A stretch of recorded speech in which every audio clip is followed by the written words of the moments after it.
যাই হোক, আমি যেটুকু যা পেয়েছি ইউটিউব থেকে খুব ভালো। আমার বন্ধুবান্ধব যে কজনকে পেয়েছি খুব ভালো ভালো, আমি সবাইকে পেয়েছি, সবাই খুব ভালো। আর আশা করি আমাকে সবাই একটু একটু ভালোবাসে। ব্যাস, এবার দেখো এর উপর থেকে বড়িগুলোকে ছড়িয়ে দেবো। জাস্ট খাওয়ার সময় দারুণ লাগে। আর এদিকে আমার ঝালটাও রেডি হয়ে গেছে, উপর থেকে আমি কাঁচা সর্ষের তেল ছড়িয়ে দিলাম।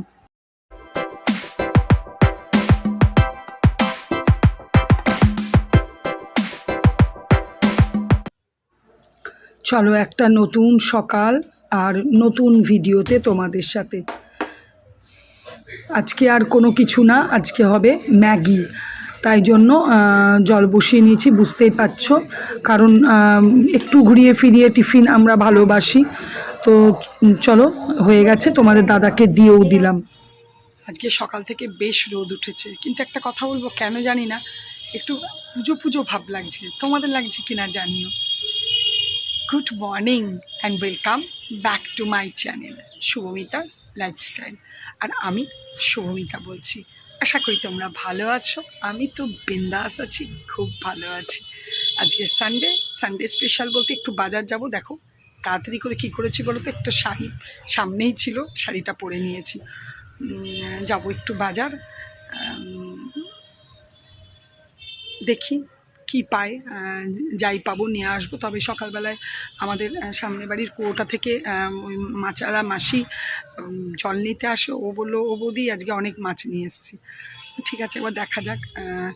আজকে মুরগিটা খুব একটা ইচ্ছে নেই, তো অন্য কিছু মাছ পেলে নেব। হ্যাঁ, তোমরা যে যেখান থেকে আমার ভিডিও দেখছো প্রত্যেককে জানাই অশেষ ধন্যবাদ। ভিডিও মানে করছি, ভালো লাগে, তাই আনন্দে করছি খুবই। আগামী দিনে আরও অনেকই ভিডিও আসবে। আস্তে আস্তে তো রথ এলো মানেই পুজোর মৌসুম ঢুকে গেল। একটার পর একটা পুজো তো থাকবেই, আর প্রত্যেকটা পুজোর সাথেই মোটামুটিভাবে আমি তো ইনভলভ থাকি। আর তারপরে ওই যে ট্যুর আছে, নিজের বাড়িতে দুটো বিয়ে আছে। চলো, আগামী দিনে ভালো ভালো ভিডিও আসবে, তোমরা অবশ্যই দেখো। যারা দেখো তারা অবশ্যই দেখো, আমার এটুকুই রিকোয়েস্ট। চলো তাহলে দিনটা শুরু করি। তোমার দাদা তো ডিউটি চলে গেছে, আর আমারও মোটামুটি কাজকর্ম প্রচুর হয়ে গেছে। পুজোর দিকের চাপটা তো এখন জানো একটু কম, গোপালকে তো আমার সবই করতে হচ্ছে, আর পুজোর দিকের চাপটা তো কম আছে। ঠিক আছে, চলো। আজকে সকাল থেকে এই ঘরের একটুখানি চাদর টাদরগুলো তুলবো, কাছাকাছি করব ভাবছি। তো বিছানাটার উপরে তোমার দাদার অফিসের জিনিসেই ভর্তি থাকে, ওগুলো আবার এদিক ওদিক হওয়া চলবে না, তাহলে আবার মুশকিল আছে। একটা জিনিস পাবে না, তো এটা কোথায় রেখেছো তুমি, তো সারাদিন গুছাতে থাকো, এটা ওদিকে চলে গেল, ওটা ওদিকে চলে গেল, এই সারাদিন করতে থাকে। তো চাদরটা আজকে তুলে রাখবো, আজ আর কাচবো না। চেঞ্জ করে নিয়ে তারপরে আমি অন্য দিকের কাজে যাব। ব্যাস, এই দেখো আমার পাতা হয়ে গেছে, চাদর পাতা। এদিকে কালকে রাতে জামা কাপড়গুলো ভাঁজ করা হয়নি, ওগুলোকেও ভাঁজ করে নিলাম। চলো এবার ঘরের একটু কাজ করব, পাপোশগুলোকে বাইরে ঝেড়ে আনি। ব্যাস, চলো তোমাদেরকে এবার কি মাছ নিয়ে এসেছি দেখায়। মাসি কদিন ধরেই বলছে পমফ্রেট নেবে। দূর, নেবো না করে আজকে নিলাম। সাইজগুলো খুব বড় তো নয়, খুব ছোটো কুচো, এর থেকেও ছোটো পাওয়া যায়। 400 টাকা করে কেজি বলেছিল, তো এখানে 250 আছে। 100 টাকা চেয়েছিল, তো আমি 100 টাকাও দিইনি, 90 টাকা দিয়েছি। যাই হোক, দেখা যাক কীভাবে করব, তোমাদেরকে অবশ্যই শেয়ার করবো। আমি খুব ভালো করে ধুয়ে নিয়ে তারপরে গেছিলাম তারপরে গেছিলাম বিছানার চাদরগুলো পরিষ্কার করতে।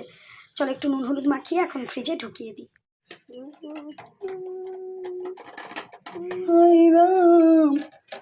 দিল কা দর্দ না জানি। পুজো না করলেও আমার লাড্ডু সোনাকে তো করতেই হবে, সেই জন্যই দেখো লাড্ডু সোনাকে চান টান করে একটু মিষ্টি জল ঠাকুরদেরকেও দিয়ে দিলাম, একটু ধূপদীপ জ্বেলে দিলাম। আর এদিকে দেখো কি ভালো লাগছে, আমার মাছের জারটাকে পরিষ্কার করলাম। এটা যখন পরিষ্কার করি না, মন ভরে যায়। আর এখানে দেখো এই যে মানি প্ল্যান্টটা, এটা আবার নতুন সংযোজন। এটা মায়ের ঘর থেকে এবার আবার নিয়ে এসেছি। আগের বারেরটা আমার বাইরে নামানো হয়ে গেছিলো, রোদের তেজে নষ্ট হয়ে গেছিলো। চলো, চান পুজো সমস্ত কিছু কমপ্লিট হয়ে গেছে।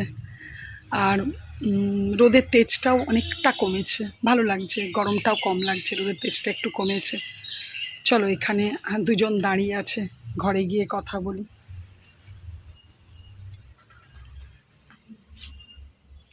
বাইরে একটু কথা বলতে লজ্জায় লাগে, আর দুজন দাঁড়িয়ে আছে এখানটার মধ্যে, তো স্বাভাবিক, ঘুরে দেখবেই কি করছে।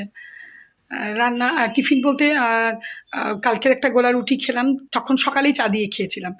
তারপরে এখন তোমার দাদা কি বলতো, ছোটো ম্যাগির ছোটো প্যাকেটটা কম হয়, বড় প্যাকেটটা বেশি হয়ে যায়, সেটারও আবার 3-4 চামচের মতো রেখে দিয়ে চলে গেছিলো, সেটাই খেয়ে নিলাম, জল খেয়ে নিলাম। তো মনে হচ্ছে কত কি খেয়েছি, পেট একদম ভরে গেল। যাই হোক, পুঁই নিয়ে এসছি, একটু কচু কুমড়ো আছে ফ্রিজে, তো কচু তো সেদিনই কচু দিয়ে পুঁই কুমড়ো খেতে খুব ভালো লাগে, সেই একটু পুঁই কুমড়ো করবো, তো এখন কাটতে বসবো। আর পমফ্রেট মাছটা দেখি কি করছি, তোমাদেরকে শেয়ার করব। তো চলো তাড়াতাড়ি করে নিই, প্রায় 12:30 বেজে গেল, তাহলে 2টোর মধ্যে কমপ্লিট হয়ে যাবে। চলো, একটু কচু আছে আর পুঁই আর কুমড়ো, কচু কুমড়ো পুঁই দিয়ে খেতে দারুণ লাগে, এটা তরকারি করব। এই দেখো, কেটে নিয়েছি একটু কচু, একটা আলু, একটু কুমড়ো, আর এই যে পুঁই শাক। এটা একদম নর্মাল করব, 5 ফোড়ন শুকনো লঙ্কা ফোড়ন দিয়ে, একদম নর্মাল নুন হলুদ দিয়ে করব, আর কিচ্ছু না, কেন পুঁই শাকের একটা যে টেস্ট আছে সেটা একদম নর্মাল করলেই ভালো লাগবে। এই দেখো, 5 ফোড়ন শুকনো লঙ্কা দিয়েছি, দেওয়ার পরে প্রথমে একটু আলুটা ভেজে নিয়ে তারপর কুমড়ো আর কচুটা দিয়ে দিয়েছি, একটু ভালো করে ভেজে একটু জিরে গুঁড়ো দিয়েছি, আর নুন হলুদ আর একটু কাশ্মীরি দিয়েছি কালারের জন্য। পুঁই শাকটা দিয়ে দিলাম। এবার তো জানোই, পুঁই শাক থেকে তো জল বেরোবেই শাক থেকে। এই দেখো, আমার কুমড়ো পুঁই কচু দিয়ে রেসিপি হয়ে গেল। বড়িগুলো দেখো কি সুন্দর করে ভেঙে রেখে দিয়েছি, এবার এখানে ছড়িয়ে দিয়ে দেবো। এই সবজিটা খেতে খুব ভালো লাগে। অনেক চিন্তা করে এটাই ডিসিশন নিলাম, পমফ্রেট মাছের সর্ষে দিয়ে ঝাল করি। পমফ্রেট মাছগুলো ভালো করে একটু 2 পিঠটা ভেজে নেব বেশ ভালো করে, তারপরে কিভাবে করছি তোমাদেরকে একটুখানি শেয়ার অবশ্যই করে দেবো। এই দেখো, এখানে মাছটা খুব ভালো করে ভাজা হয়ে গেছে, আর এদিকে ফ্রাই প্যানের মধ্যে কালো জিরে ফোড়ন দিয়ে টমেটোগুলো দিয়ে দিয়েছি, টমেটো একটু কাঁচা লঙ্কাও দিয়ে দিলাম। এবার এর মধ্যেই একটুখানি দিয়ে দেবো হলুদ আর নুন, তাতে টমেটোটা কী হবে, আস্তে আস্তে নরম হয়ে যাবে। তারপরে দিয়ে দেবো সর্ষে বাটাটা দিয়ে কিছুক্ষণ ধরে কিছুক্ষণ নেড়ে নেব।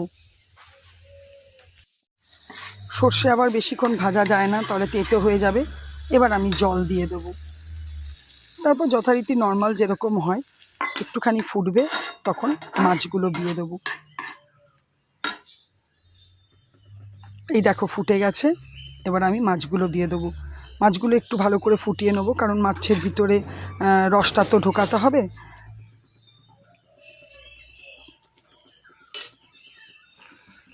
এই দেখো, খুব সুন্দর করে ফুটে গেছে, রেডিও হয়ে গেছে। আমি একটু মাখা মাখা করেই নামিয়েছি, আর উপর থেকে এই দেখো সর্ষের তেল ছড়িয়ে দেব।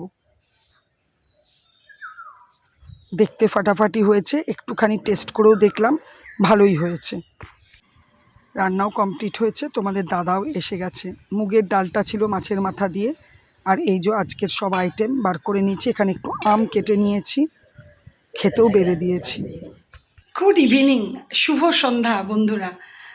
সন্ধে দেওয়া হয়ে গেল, সমস্ত কিছু হলো। সন্ধে দেওয়া ছাড়াও তো অনেক কাজ থাকে, করে টোরে বুঝতেই পারছো, রেডি হয়েছি। সানডে ইভিনিং আমি যাচ্ছি চিত্তরঞ্জন মায়ের ওখানে। তো চলো এবার বেরোই, বেশ গরম আছে কিন্তু বাইরে ভালো হাওয়া দিচ্ছে। চুলটাকে একটা উপরে টেনে বেঁধে নিয়েছি। চলো যাই, পরে তোমাদের সাথে কথা বলবো। এই দেখো, বুঝতেই পারছো যে আমি মায়ের ঘরে চলে এসেছি। দিদি এসেছে আজকে, আর এখানে দাদা কিছু একটা এনেছে, সেটাই বৌদি দেবে বলে ডাকছে। এই দেখো, ওয়াও, একদম ভেজিটেরিয়ান মোমো যাকে বলে, একদম ভেজ মোমো নিয়ে এসছে। সবাই মিলে খাওয়া দাওয়া করলাম। এই করতে করতে গল্প করতে করতে ডিনার টাইমও হয়ে গেল। মুরগি আর রুটি আজকের ডিনার। আর তোমাদের দাদাও এসছে, তোমাদের দাদাও খাচ্ছে। চলো তাহলে পরে কথা বলবো। ইউটিউব যতটা ভালো আমাদের করছে ততটা মানুষকে কিন্তু বিভ্রান্তও করে ছাড়ছে। এত টেক চ্যানেল, এবার এত পড়াশোনা করছে সবাই, এটা শিখছে ওটা শিখছে ওটা শিখছে, রেজাল্ট কিন্তু সেই লবডঙ্কা, রেজাল্ট কিছুই নেই। মানে কোনো তুমি টেক চ্যানেল শিখে তুমি বলতে পারবে না যে আমি বিরাট কিছু আমার চ্যানেলটার জন্য করতে পেরেছি। আমি তো যতদিন টেক চ্যানেল দেখে দেখে কিছু করেছি ততদিন আমার কিছু হয়নি। আমি যেদিন থেকে নিজের মর্জি থেকে করতে শুরু করেছি সেদিন থেকে একটু একটু একটু করে এগোচ্ছি। সেরকম হয়ে গেছে আধ্যাত্মিক চ্যানেল বা অ্যাস্ট্রো চ্যানেল যেটাকে বলে, হাত দেখে বলা বা পুজো আর্চা যেগুলো আধ্যাত্মিক চ্যানেল বলে। এই যে অম্বুবাচী নিয়ে এত চ্যানেলের এত রায় যে শুনতে শুনতে তোমার মাথা খারাপ হয়ে যাবে। এটা করবেন না, এটা করলে ওটা খারাপ হয়, ওটা করলে আপনার সংসার খারাপ হবে, আপনার অমঙ্গল হবে। এবার আমরা সত্যি করে প্রচণ্ড পরিমাণে দুর্বল হই। আমাদের যদি কেউ একটু বলে না এটা করো, এটা করলে ওটা ভালো হবে, তো আমরা সেটা যদি সাধ্যমতো থাকে তো করবার চেষ্টা করি। এবার মানুষ পুরো মানে বিভ্রান্ত হয়ে গেছে। এ বলছে এটা করতে নেই এটা করো না, ও বলছে এটা করতে নেই ওটা করো না। স্বাভাবিক, এটাতে কিন্তু কারোর দোষ নেই। এটা এখন হয়ে গেছে আমাদের ইউটিউব হাতে। ইউটিউবে এক একজন এক এক রকমের কথা বলছে, টেক চ্যানেলে এক একজন এক এক রকমের কথা বলছে। তারপর তো নর্মাল আছেই মানুষের জ্ঞান, সব মিলিয়ে না মানে কি বলবো। তাও আমি বলবো যাই হোক, আমি যেটুকু যা পেয়েছি ইউটিউব থেকে খুব ভালো। আমার বন্ধুবান্ধব যে কজনকে পেয়েছি খুব ভালো ভালো, আমি সবাইকে পেয়েছি, সবাই খুব ভালো। আর আশা করি আমাকে সবাই একটু একটু ভালোবাসে। সব মিলিয়েই তো জীবন, খারাপ ভালো। কিন্তু আমার বলার বক্তব্য আছে, প্রচুর চ্যানেলকে টেক করতে গেলে মানে মুশকিল আছে। যে কোনো একটা দুটো চ্যানেল নিয়ে চলাটাই আমার মতে ভালো। চলো তাহলে আজকের ভিডিওটা এখানেই শেষ করব। যদি কিছু ভালো লেগে থাকে প্লিজ লাইক কমেন্ট করো, আর অবশ্যই অবশ্যই আমার চ্যানেলটাকে সাবস্ক্রাইব করো। তোমরা ভালো থেকো, সুস্থ থেকো, সাবধানে থেকো। Good night, tata.